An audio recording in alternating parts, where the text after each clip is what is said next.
Bonjour, c'est PistonKirk. Sur la Boxer 986 et la Porsche 996, les seuls autoradios fournis par le constructeur étaient soit cassette, soit CD. Autant dire que de nos jours, cette façon d'écouter de la musique est devenue un peu obsolète. Alors pour écouter des MP3, il y a deux solutions. Soit on remplace tout l'autoradio par une version plus moderne avec GPS et kit main libre incorporé comme je l'avais fait dans cette vidéo et dont le lien se trouve dans le descriptif, soit on ajoute à l'autoradio d'origine un boîtier MP3 avec carte SD qui peut recevoir en option un kit main libre Bluetooth très pratique car il permet aussi d'écouter la musique qui est stockée sur votre téléphone. Mettre un boîtier MP3 est la solution privilégiée par les puristes qui aiment que leur voiture garde leur aspect d'origine. Et c'est justement sur la voiture de l'un d'eux que nous allons voir comment faire l'installation. Mais tout d'abord, on va voir comment marche ce boîtier. En fait, il se branche sur la prise du chargeur CD et simule son fonctionnement. La navigation est donc similaire, un dossier contenant des MP3 correspondant à un CD. Le problème, c'est que si vous avez un chargeur CD dans le coffre avant, il ne vous servira plus à rien puisqu'il va falloir le débrancher pour mettre à la place le boîtier MP3. Et si vous n'avez pas de chargeur CD, c'est pas tellement mieux parce qu'il y a un risque que l'autoradio ne reconnaisse pas le boîtier MP3. Et dans ce cas, il faudra aller chez le concessionnaire pour qu'il active l'option chargeur CD afin que l'autoradio reconnaisse enfin le boîtier MP3. Il faut savoir qu'il y a deux types de boîtiers, pour les phases 1 et pour les phases 2. Pour les phases 1, comme il existe plusieurs modèles, ils sont en général plus faciles à trouver et il faudra compter environ 70 € pour le boîtier MP3 auquel vous pourrez éventuellement ajouter l'option kit main libre Bluetooth pour 60 € de plus. Pour les phases 2, le boîtier coûte 150 €, kit main libre inclus. Alors ça reste un peu plus cher que pour les phases 1, mais c'est parce que les autoradios de phase 2 sont à base de fibre optique. Alors en ce qui me concerne, je vous cacherai pas que l'installation s'est pas super bien passée, car il faut carrément démonter la prise de la fibre optique pour récupérer une des deux fibres, la brancher sur le boîtier MP3, prendre la fibre qui part du boîtier MP3 et la remettre dans la prise de l'autoradio. Or, la fibre optique, c'est plus fragile qu'un câble électrique et surtout, c'est moins facile à travailler. En voulant installer ce boîtier sur ma phase 2, au moment de démonter la prise, je ne sais pas si j'ai abîmé l'extrémité de la fibre ou si j'ai fissuré le verre à l'intérieur du câble. Toujours est-il que ça a fonctionné tant que l'autoradio était sortie. Une fois que j'ai tout remis en place, je n'avais plus de son. Plus rien. L'autoradio fonctionnait, mais je n'avais plus de son. Du coup, j'ai tout ressorti, j'ai fait plusieurs essais, et j'ai dû me résoudre à retirer le boîtier MP3 et tout remettre dans sa configuration d'origine. Malheureusement, ça n'a pas suffi, je n'avais toujours pas de son. J'ai donc essayé de remettre tous les câbles un peu mieux au fond, j'ai tout remonté, et là, sans que je comprenne très bien pourquoi, ça a de nouveau fonctionné. Du coup, j'ose plus retirer mon autoradio à nouveau, de peur de ne plus avoir de son. Saloperie de fibre optique. Après ça, si vous voulez quand même installer un boîtier à base de fibre optique, libre à vous. Je vous expliquerai comment faire dans la deuxième partie de cette vidéo. Mais pour commencer, on va voir comment installer un boîtier MP3 standard pour phase 1. Bien entendu, je vais vous donner toutes les références dans le descriptif de cette vidéo. Mais faites bien attention à vérifier la compatibilité du boîtier avec votre autoradio avant d'acheter quoi que ce soit. Allez, c'en est fini de l'introduction, on peut passer à l'installation. Étape 1, démonter la console centrale. Commencez par déclipser les caches latéraux en faisant levier par en dessous, soit avec un outil en plastique, soit avec un petit tournevis plat. Si vous utilisez un tournevis, faites attention à ne pas percer le cuir. Ensuite, retirez les prises des interrupteurs et aussi de l'allume-cigare pour enlever les caches, puis repoussez les câbles à l'intérieur de la console centrale. À présent, retirez les 4 vis qui maintiennent la console centrale. Avant de retirer le bloc, on va repousser le levier de vitesse vers l'arrière et le protéger avec du tissu ou du papier bulle pour éviter que le bloc ne raye le plastique de la poignée. Agrippez le bloc par les côtés, puis tirez-le afin d'accéder aux câbles qui sont derrière. Au dos de l'autoradio, si vous avez un chargeur CD, il y a une prise bleue, vert et jaune. Il faut presser sur les côtés pour la déverrouiller et tirer en même temps pour la débrancher. La partie bleue et verte correspondent au chargeur CD. Comme on n'en a plus besoin, on va séparer cette prise en deux pour ne conserver que la partie jaune. Passez un tournevis par l'arrière entre la prise verte et jaune afin de déverrouiller en appuyant sur le loquet. En même temps, poussez la prise jaune pour la faire glisser vers l'avant. Maintenant, prenez le câble du boîtier MP3 et glissez par l'avant l'embout jaune que nous venons de récupérer. C'est pas évident, il faut beaucoup forcer pour que ça rentre. La prise peut maintenant être rebranchée sur l'autoradio. On va brancher l'autre extrémité de ce câble sur le boîtier MP3. Ce câble va servir à la fois à alimenter électriquement le boîtier et envoyer le son jusqu'à l'autoradio. Comme on branche directement la clé USB ou la carte SD qui contient la musique sur le boîtier MP3, en théorie celui-ci doit rester accessible. Et pour ça on a plusieurs solutions. La première, la plus simple, ça va être de fixer le boîtier directement sous le tableau de bord ou dans le bac de rangement situé sous l'autoradio. Alors, c'est accessible c'est sûr, mais c'est pas terrible sur le plan esthétique. Du coup, l'autre solution, ça va être de mettre le boîtier MP3 derrière l'autoradio et de lui brancher une rallonge que l'on peut acheter en option pour 30 €. À l'extrémité de cette rallonge, il y a un cacheron avec une prise USB et une entrée auxiliaire. Et l'avantage, c'est que cet embout s'insère parfaitement dans l'emplacement vide qui est situé diamétralement opposé à l'allume-cigare. Le rendu est évidemment bien meilleur que si le boîtier était situé sous l'autoradio, et ça donne même l'impression que c'est d'origine. Cela dit, cette solution n'est pas parfaite non plus, car d'une part, le port de carte SD reste inaccessible, d'autre part, si vous avez comme moi un régulateur de vitesse d'essuie-glace, comme l'emplacement est occupé, vous ne pourrez pas mettre la façade de la rallonge. Et dans ce cas, la seule solution va être de tirer le câble du boîtier MP3 jusque dans le coffre avant pour le mettre à côté du chargeur CD. Sinon, avec une lime et de la patience, vous pouvez tailler un des caches d'interrupteur pour y insérer la prise USB d'une rallonge. Mais au fond, est-ce qu'on a vraiment besoin d'avoir accès à une prise USB ou auxiliaire? Eh ben, pas forcément, on peut se contenter d'utiliser la musique qui est stockée sur notre téléphone via le module Bluetooth du kit main libre. Alors, l'inconvénient par rapport à la musique qui est stockée sur une clé USB ou une carte SD, c'est qu'on ne peut pas naviguer entre les pistes avec les boutons de l'autoradio. En revanche, on peut prendre un appel en appuyant sur le bouton plage suivante de l'autoradio. Mais avant de nous occuper de l'option Bluetooth, on va d'abord voir comment installer la rallonge, et malheureusement, ça n'est pas aussi facile que ça en a l'air. Étape 2, installer la rallonge. Nous allons donc installer cette rallonge dans cet emplacement vide. En apparence, ça a l'air très simple. On passe les câbles par le trou et on constate que c'est exactement la bonne dimension, c'est-à-dire celle de l'allume-cigare. Et là, on réalise que le plastique qui est derrière recouvre le filetage.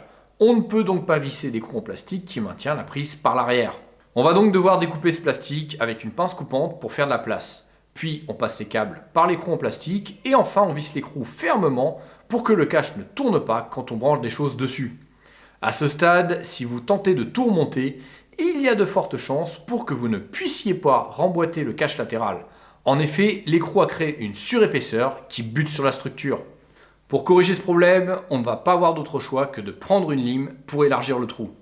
Et comme j'avais pas envie de tout démonter, j'ai limé alors qu'il y avait encore les câbles, ce qui est pas super. Mais bon, après avoir limé un bon quart d'heure, ça a fini par passer et on a pu remboîter ça correctement. Attention, ce plan, c'est juste pour vous montrer comment ça rend quand c'est fini, mais il est encore trop tôt pour tout remonter, car il faut encore installer le module Bluetooth et son micro. Étape 3, installer le kit main libre. Commencez par brancher le module Bluetooth à l'arrière du boîtier. Le gros bouton sert à prendre un appel. Mais en théorie, on peut aussi utiliser un des boutons de l'autoradio ou l'écran du téléphone. Donc on va laisser ce boîtier avec le bloc MP3 derrière l'autoradio. À ce stade, vous pouvez déjà connecter votre téléphone pour écouter de la musique. Par contre, pour pouvoir prendre un appel, il va d'abord falloir ajouter le micro. Nous allons installer le micro dans l'emplacement du tableau de bord qui lui a été réservé par Porsche, c'est-à-dire la petite grille ronde à gauche des compteurs. Mais avant de s'amuser à tirer les câbles, nous allons d'abord vérifier que tout marche en branchant le micro à l'arrière du module Bluetooth et en faisant un test. Comme tout fonctionne, on peut s'attaquer au démontage de la casquette des compteurs. Appuyez sur le bouton Warning, ce qui va libérer un petit espace qui va vous permettre de passer un tournevis plat pour faire levier et le déboîter. Maintenant, on peut voir la première vis à retirer.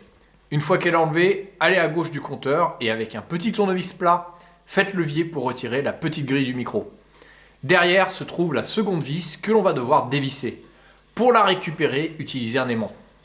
À présent, vous pouvez déboîter la casquette en poussant vers le haut.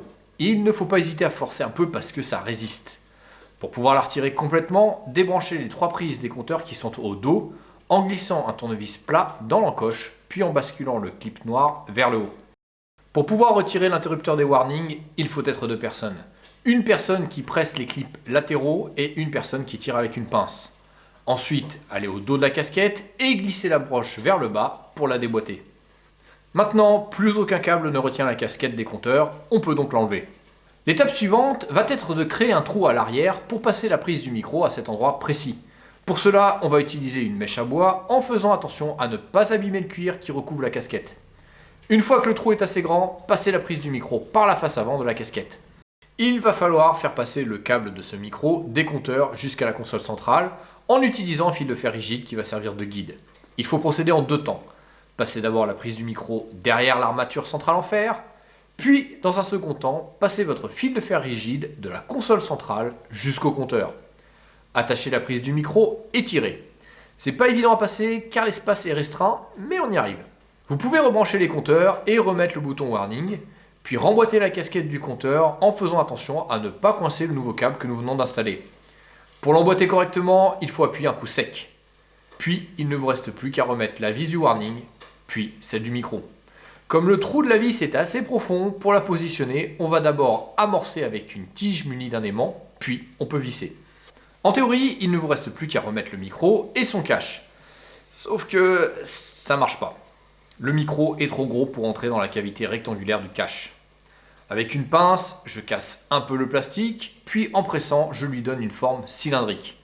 Pour éviter que les vibrations de la voiture n'affectent le son du micro, je lui remets sa mousse de protection, puis je l'insère dans la grille. La pression exercée par la mousse suffit à tenir le micro en place. Il ne me reste plus qu'à remettre la grille dans la casquette. Ça force un peu, mais au final, ça rentre quand même. À présent, on branche la prise du module Bluetooth, on repousse les deux boîtiers et les câbles tout au fond dans la cavité, et pour finir, on remet la console centrale en place. Le remontage ne pose aucune difficulté particulière, mais si vous avez oublié quelle broche va sur quel interrupteur, pas d'inquiétude. Il vous suffit de vous référer au code couleur de chaque interrupteur, matérialisé par un petit autocollant dont la couleur correspond à sa broche. Et voilà comment on entre dans la modernité sans dénaturer son tableau de bord. Le micro est idéalement placé, on entend très bien la voix, même quand on roule, le kit main libre fonctionne parfaitement. Maintenant, il est temps d'évoquer les différences entre l'installation de ce boîtier pour phase 1 et celui pour phase 2 à base de fibre optique. Comment brancher le boîtier MP3 pour phase 2? La première chose à faire va être de s'occuper des branchements. Et là, on va vite réaliser que c'est pas aussi plug and play que le boîtier pour la phase 1. Tout d'abord, il va falloir connecter le fil rouge et le fil noir à une alimentation permanente. Non, c'est pas une erreur. Permanente. Autrement dit, ce truc va sucer la batterie, même à l'arrêt. Alors d'accord, ça consomme pas beaucoup, mais quand même, c'est pas génial. L'autre truc qui est pas super, c'est qu'il va falloir soit souder, soit utiliser des cosses voleuses pour connecter ces câbles, ce qui est quand même beaucoup moins pratique que les broches prêtes à brancher de l'autre boîtier. Au niveau de la prise d'alimentation derrière l'autoradio, on va connecter le câble noir du boîtier sur le négatif, c'est-à-dire sur le câble marron de l'autoradio. Le câble rouge du boîtier se connecte au positif, c'est-à-dire le câble rouge de l'autoradio. En ce qui concerne le branchement de la fibre optique, on va d'abord récupérer une des deux fibres qui va à l'autoradio pour la brancher sur le boîtier, puis brancher à la place la fibre qui part du boîtier MP3. On retire donc la prise de l'autoradio, puis avec un cutter, commencez par enlever le scotch qui tient les deux fibres. Maintenant, il faut déverrouiller le clip qui retient les fibres optiques pour enlever la fibre située du côté de la grosse encoche. C'est pas hyper facile, la première fois, j'ai arraché la fibre en laissant l'embout dedans. Normalement, si tout se passe bien, il doit y avoir un embout noir au bout. J'ai peut-être fait une erreur en poussant par l'avant, ça a peut-être endommagé l'extrémité du câble. Cette fibre que nous venons de libérer doit être insérée dans l'embout long et noir du câble qui va vers le boîtier. Normalement, il y a une fibre qui part du boîtier MP3 et qui doit être insérée dans l'emplacement vide de la prise double que nous venons de libérer. Et une fois que vous l'avez reclipsée, vous pouvez rebrancher la prise sur l'autoradio. Voilà, en théorie c'est bien branché. Si vous avez un chargeur CD, ça doit marcher tout de suite. Par contre, si vous n'en avez pas, n'oubliez pas que vous devez d'abord passer chez le concessionnaire pour activer l'option chargeur CD afin que le boîtier MP3 soit reconnu. Mais en ce qui me concerne, je vous rappelle que je ne suis pas arrivé jusque là car j'ai endommagé la fibre optique de mon poste, j'ai donc tout remis dans l'état d'origine. Maintenant, à vous de savoir si vous voulez tenter ou non l'expérience. Au final, sur une phase 1, je recommande cette installation car c'est relativement facile, surtout si vous aviez déjà un chargeur CD. Mais personnellement, je suis plus enthousiasmé par l'idée de mettre un autoradio plus moderne avec écran tactile et GPS. Alors si cette installation vous intéresse et que vous avez une phase 1, je vous invite à suivre ce tutoriel. Allez, à la prochaine!